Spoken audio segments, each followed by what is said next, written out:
एक समय की बात है। एक गांव में एक व्यक्ति अपनी पत्नी और लड़की के साथ रहता था। एक बार उसके गांव में एक सिद्ध संत पधारे। उस व्यक्ति ने उन संत को अपने घर पर ठहराया और कुछ दिनों तक उनकी बहुत सेवा की। वो संत उस व्यक्ति की सेवा से बहुत प्रसन्न हुए। जाते समय संत ने उस व्यक्ति से कहा, मैं तुम्हारी सेवा भावना से बहुत प्रसन्न हूं। मैं तुम्हें कुछ देना चाहता हूं, इसलिए तुम मुझसे कोई वरदान मांग लो। वो व्यक्ति बहुत गरीब था, परंतु वो धनवान बनना चाहता था। वरदान की बात सुनकर उस व्यक्ति के मन में लालच जाग गया।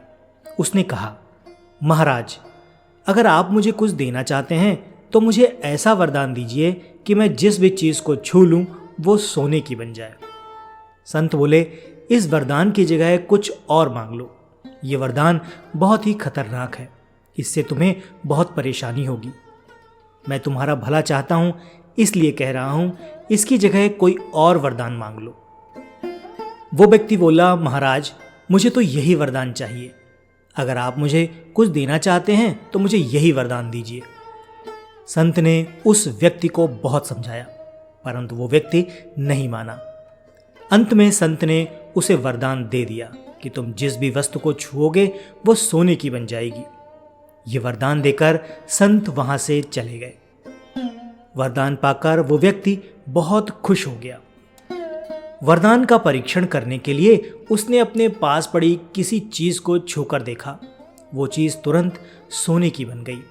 ये देखकर वो व्यक्ति बहुत खुश हो गया। उसने अपने घर की बाहरी दीवार को छू लिया तो बाहर की दीवार छूते ही सोने की बन गई। अपनी नई अर्जित शक्तियों से उत्साहित उस व्यक्ति ने हर तरह की चीजों को छूकर शुद्ध सोने में बदलना शुरू कर दिया। उसने अपने घर को छू लिया, छूते ही उसका घर सोने का हो गया। उसने अपना पलंग छू लिया, वो भी सोने का हो गया। उसने अपने घर के सारे बर्तन छूकर सोने के बना दिए। जब उसके घर में सोना बनाने लायक कोई चीज नहीं बची तो उसने घर में उगे हुए पेड़ पौधों को छूकर सोने में बदलना शुरू कर दिया। उसके घर में एक विशाल आम का वृक्ष था। उसने उसे भी छू लिया। उसके छूते ही पूरा वृक्ष तने, डालियां, पत्तों और फलों सहित सोने का बन गया। ये सब करते करते जल्दी ही वो थक गया और उसे भूख लग गई।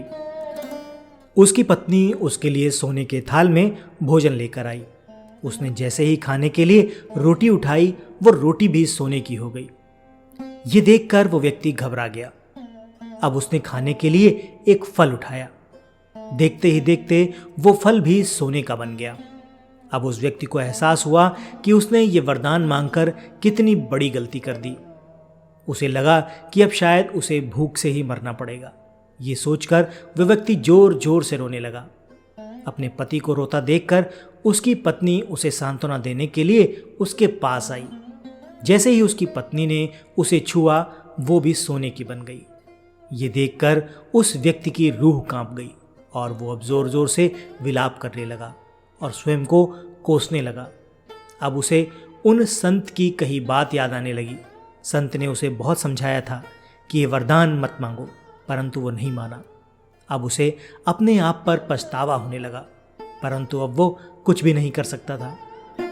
उसे इस प्रकार रोता देखकर उसकी लड़की उसके पास आने लगी। ये देखकर वो व्यक्ति जोर से चिल्लाया, मेरे पास मत आओ, मेरे पास मत आओ, नहीं तो तुम भी सोने की बन जाओगी।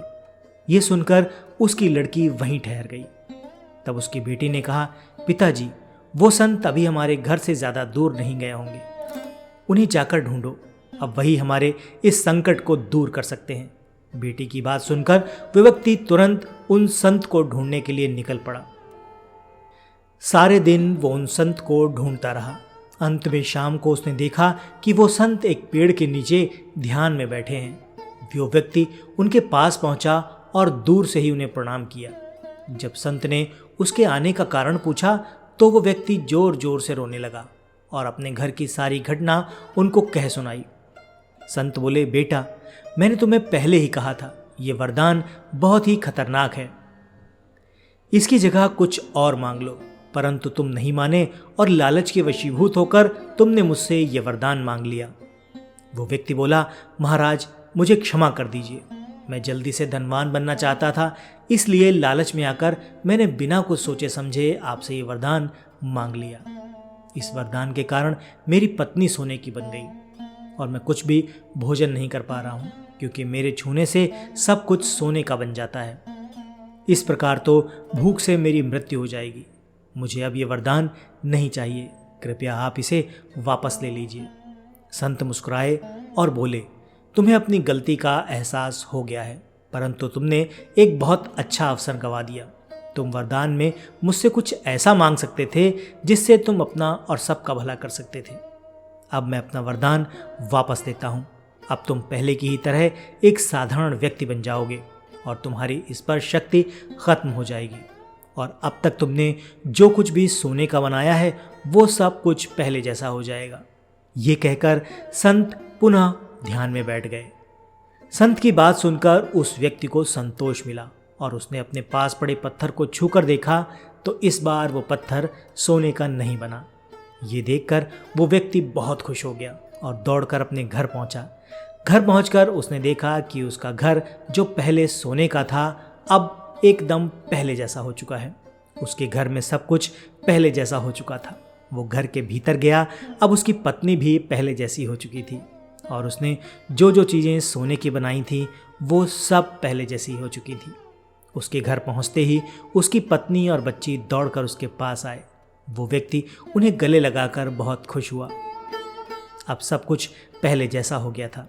इस घटना के बाद उस व्यक्ति ने सबक लिया और जीवन में कभी भी लालच ना करने की और जो कुछ उसके पास है उसी में संतोष रखने की कसम खाई। और इस घटना के बाद से वे सभी खुशी खुशी अपना जीवन यापन करने लगे। तो दोस्तों, ये तो थी एक सिद्ध संत के वरदान की कहानी। अगर ये कहानी आपको अच्छी लगी तो कमेंट करके बताइएगा। चैनल पर नए हैं तो इसी तरह की कहानी सुनने के लिए चैनल को सब्सक्राइब भी कीजिएगा। आज के वीडियो में फिलहाल इतना ही। मिलते हैं अगले वीडियो में ऐसी ही किसी रोचक कहानी या फिर लोक कथा के साथ। तब तक के लिए आपका धन्यवाद।